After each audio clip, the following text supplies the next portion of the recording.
I'm Thomas, Scottish Boxing News, here with Danny Vaughan. Danny, how are we doing today? I'm good, matey, how are you? No, not too bad. So obviously it's been a while since you've got your first role as the promoter / organising events up here. How have you found it so far, the first few months of it? Yeah, I mean, obviously I'm known as being a trainer for over 20 years. Sorry, but now this new role as a manager and promoter, it's talking to boxers on a day-to-day basis. So it's take a lot of your time, but it's something that I'm looking forward to and really enjoying. Yeah. You obviously train 3 Irish boys over here. Yeah, I've got Paddy Barnes, who's fighting for the WBC World title on the 18th of August in Belfast. I train Tyrone McKenna, who fought 2-3 weeks ago, and a kid named Sean McComb from Belfast, who's going to be a big star as well. Aye, keeps you busy. Yeah, Sam Maxwell, I've got to mention Sam from Liverpool. If I don't mention him, he'll be murdered. With that sort of the transition to the managing side, do you think you will ever stop doing the sort of the day-to-day, like down the gym, the training? Or? No, honestly, I mean, I'm over 25 years as a professional coach now. It's something, it's my life, you know. But with me and the wife being the CEO of MTK, it was just like a transition of getting into the managing and the promoting. And obviously I've got my first show on the 24th of August in the Emirates Arena. Yeah. How do you find that sort of the work relationship with you and your wife? Well, we just, let's say we know where the pants, yeah. But it's good, I'm enjoying it. It's really good. Was there something that you had sort of both looked at in Scotland in particular, that there was room for more growth up here? Yeah, well, obviously I've been with MTK now. I was first started in Marbella. I've been there from day one for 5 years. So I'd done my stint in Marbella, and it was, you know, it's the relationship being far away from your family and your wife and stuff. So I'm back home in Glasgow, and we've just seen that, you know, there's not many shows in Glasgow. MTK have just done a 12-fight deal with Box Nation, and we just thought, you know, let's bring big time boxing back to Glasgow. Yeah. Why do you think it's sort of been missing up here? I just don't know what it is. I mean, there's some serious talent coming through up here. I don't know whether that far up the country that everyone forgets about them, but I just don't think they get the fair crack of the whip. Yeah. The Scottish boxers themselves. Yeah. But obviously, as you said, the Box Nation deal with the first show on August 24th being shown on Box Nation. Well, that's it. I mean, you know, we've done the deal with Box Nation. I'm now got my first show on the 24th. I'm going to do a show in Glasgow that date, looking on November. But we're just, even next year, we're looking on doing 4 or 5 shows and getting these kids out there so everybody can see what they're all about. Yeah, you're looking forward to that show on August? Can't wait for it, can't wait. Yeah. It'll be a success, it will be. Yeah. Everyone's working hard behind the scenes, doing what they're doing. We've got 10 fights on. So I'm really looking forward to it, yeah. You nervous at all about doing the first show? Or? Do you know what, I am a little bit, because obviously I've got the big fights coming up with Paddy, and I'm working full time with Paddy twice a day. Got sparring partners here from Swansea today, Jay Harris. I've got a kid over from Los Angeles on Sunday, so it's hard, but I've got a team around me, the wife, Sandra, Lee Eaton, Ian Ritchie, so they're sort of doing all the work behind the scenes so I can crack on doing what I do best, is the training side of it. Yeah.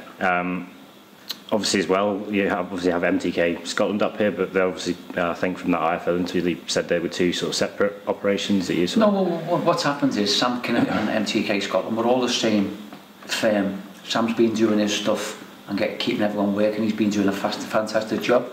But I've come in now, and with my experience, and I know everyone in the game anyway, I'm just trying to take it to another level. Still working with Sam closely with his fighters and be on my shows, vice versa. But I'm just trying to get the kids up here more exposure and get more televised shows up here. Yeah. There's obviously, I think, the first guys that sort of signed recently were Michael McGurk and Kieran Smith. Kieran's on the bill. Michael's away on holiday at the minute. He will be on the show in November. I've got Willie Limon fighting a kid named Dara Foley from Australia, which is going to be a cracking fight. International 10-rounder. Can put Willie back in the top 10 at the age of 39, which he's more than capable of doing. I've got top in the bill. It will be Ronnie Clark against David Oliver Joyce, the Olympian. Yeah. So that's the Twitter and the boxing people have just gone mad on that fight. It's going to be a cracker. Yeah. Also, I've got Steve Ormond against Georgie Ashe, which is another cracking fight. So, and a stacked undercard. So it's going to be a good night. Yeah. Will you add any more fighters to the bill, do you think, or keep it as is? Well, we've got 9 on it up to now, and all the 9 are have all been matches made. So just if anyone pulls out, obviously we'll have a few problems. But the main three they're on, and you've got Kieran Smith, David Brophy, Stephen Tiffany, Tommy Philbin, and I forget the other kid's name. Chris Wood and Aidan McGillen, I think. Aidan McGillen, yeah. Chris Wood and Chris Wood. I don't really know them kids personally, so I haven't. They're with Sam's from MTK Scotland, so they're on. So it should be a really, really good night. Yeah. For quite a few of the fighters, it's sort of getting them back into the swing of things, like with David Brophy and Kieran Smith, who've sort of been out. David come off a loss, didn't he, on his last fight against Rocky Fielden, who's fighting for a world title the weekend, so that's no disgrace. You know, you're getting beat off kids who are at an elite level now, so it's just a matter of getting David back in the 6th rounder, getting him going again, and there's a title fight for David, you know, before Christmas, hopefully. Yeah. I was going to say, with that November show, you're looking at more titles for that one, because you've obviously got a few. Definitely. I mean, you know, if this goes to plan, which it should, the show in November will be bigger again, and that's the aim. Fair enough. Who do you think you're sort of looking for that? I can't really tell. You have to wait and see. You have to wait and see for that. Thought I'd give it a go. But I'm just looking forward to it. I mean, it's like anything else.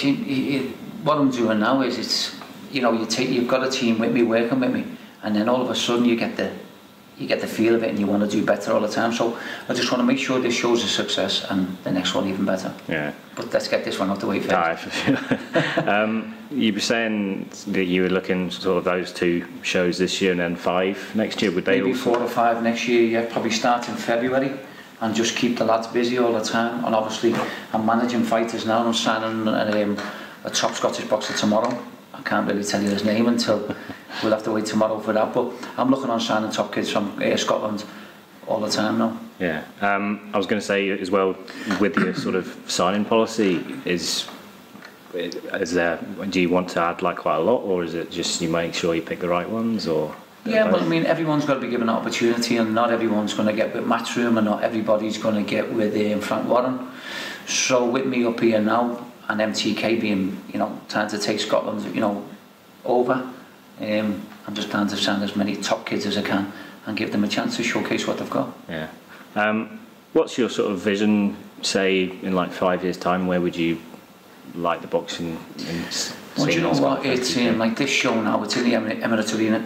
Excuse me, it is the top arena, but we're using netball courts at the minute, so there's like 1,800 to 2,000 people in there. But the last world title fight was in 2011, I think. It was Ricky Burns against Gonzalez. So what our aim is as MTK in Scotland is start off in the netball court, get the lads out there. Within 2 or 3 years, we want to be in the main bit where the running track is, so there's like in front of 10,000-12,000 people. So we want to start off in a netball court to sell in the arena out ourselves. Exciting. World title fights. You know, when I look at it, and I was there last week looking round, the netball is great, but when you look at the big picture and say, look, we want to be coming from here and putting world title fights here, but hopefully Scottish kids, and that's the aim. Yeah. When you made the sort of transition to being like the promoter, managing side of it, what was the sort of your motivation behind it? Do you know what? It's not new to me, because in the late 90s, early 80s, late 90s, my brother's done like Stephen Vaughan has done about 18, 20 world title fights in Liverpool, working closely with Barry and Frank Warren. So I've been around it all my life. I just thought, with me being a trainer, that was my side of it. Now I'm involved with MTK. It's just a transition right now to step forward, so to speak. How's it on the stress levels? Do you know what? Someone asked me this yesterday. Now, I've never been on the phone so much in all my life. I mean, I'm speaking to the boxers more than I'm speaking to my wife. So it's another level, to be fair. But as I said to you, boxing's my life, and I'm really enjoying it. And if I'm helping kids and boxers, well, that's what I'll do. Yeah, good stuff.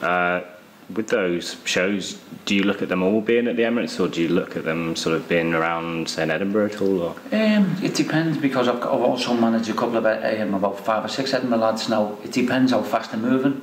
First of all, we're going to go with the Emirates Arena, because we've got Willie Limmonds and Ronnie Clark's from Dundee. But that doesn't mean to say that we won't go to Edinburgh and top the bill with the likes of Tommy Philbin, Stephen Tiffany, Lewis Benson, whatever. I mean, we're going to go all around Scotland, but right now we're trying to cut with Glasgow sort of being the main part for boxing in Scotland. This is where we're starting. Yeah, I don't know if you're involved with Lewis Benson directly, but obviously his fight was a cracker over himself. Because I had Tyrone on it, Tyrone McKenna, so I didn't get to see the fight until I caught up with it on the Sunday. But wow, some fight, and he shows what level he's at now. Yeah. Do you think he will get that rematch, or? Yeah, but there's other fights. If he doesn't get the rematch, there's other fights out there. I mean, I'm managing Lewis, but I also train Tyrone McKenna. Yeah. What a fight that would be. Yeah. And you've got some top light welters in the country as well, which is, he put a performance on that, you know, he's ready for all them right now. Yeah. He's proved that. With those sort of boxers, there's quite a lot of them that have got to that stage where they're sort of knocking on the door for titles. I think he's not alone in that sort of, as you've got like the likes of Tommy, who's picked up the Celtic title and things. Yeah, but Tommy's looking good as well. Tommy boxed at light heavyweight, but now I think he's doing super middleweight. Tommy looks very, very good. He's got a Celtic title. Tommy's doing a 6-rounder on the show on the 24th. If he comes through that, you know, there should be title fights for Tommy before Christmas or maybe next year. Yeah, stuff. Who's, this might be, you might not be able to answer this, but who's sort of out of your current stable up here, do you think is the most exciting prospect? If I'd say that, I'd love the most. You'll be up shouting at me. But I know Stephen Tiffany had a bit of a blip on his last fight against him. I think it was Lewis Pauline. But if I was to say one, I'd say Tiff, myself, looks the one that's going to go.